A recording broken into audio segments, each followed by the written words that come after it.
Hi guys, good day and welcome to my channel. At sa mga bago dyan, pa-subscribe naman. Ngayon ay pag-uusapan natin at bigyan ng konting paliwanag ang magiging laban nga ng Creamline vs Charity ngayong araw, October 28, 2025. At mga ganun sa Phil-Oil Eco-Oil Arena ang venue. And last game po pala sila 6:30 PM mamaya. And alam naman natin lahat na pareho magaling tong team na ito.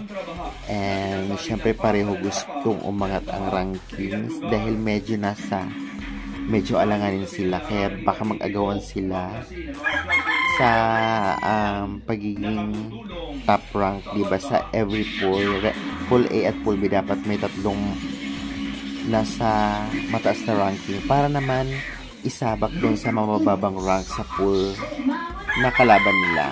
And then ngayon guys, syempre mag-aagawan ng pwesto ang dalawa at tig-isang laro na lang ata yung Creamline at Charity ko. Sila na lang yung maglalaban sa halimbawa sa Creamline, Charity ko na lang yung mga kalaban, at sa Charity ko Creamline na rin mga kalaban nila.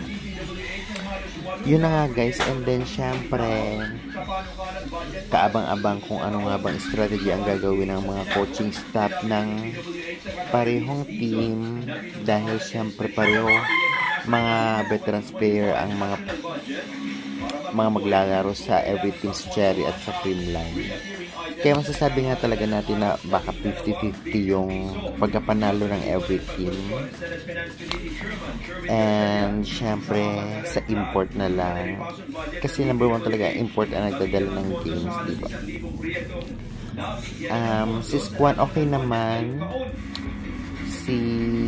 Yung important Charity ko, kung i-compare natin kay Squan, medyo mas malakas si Squan.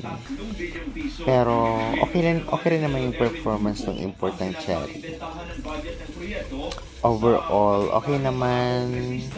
Talagang bakbakan.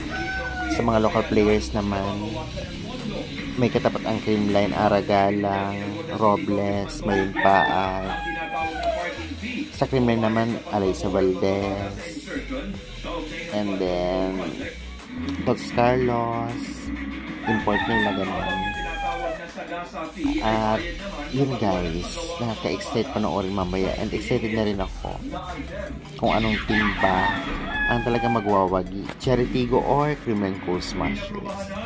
Kaya guys, nandiyan muna po ang ating update. Maraming salamat. By the way, recap ang laro nila ngayong araw, Charity vs Creamline, 6:30 PM sa Phil-Oil Eco-Oil Arena ang venue. Maraming salamat.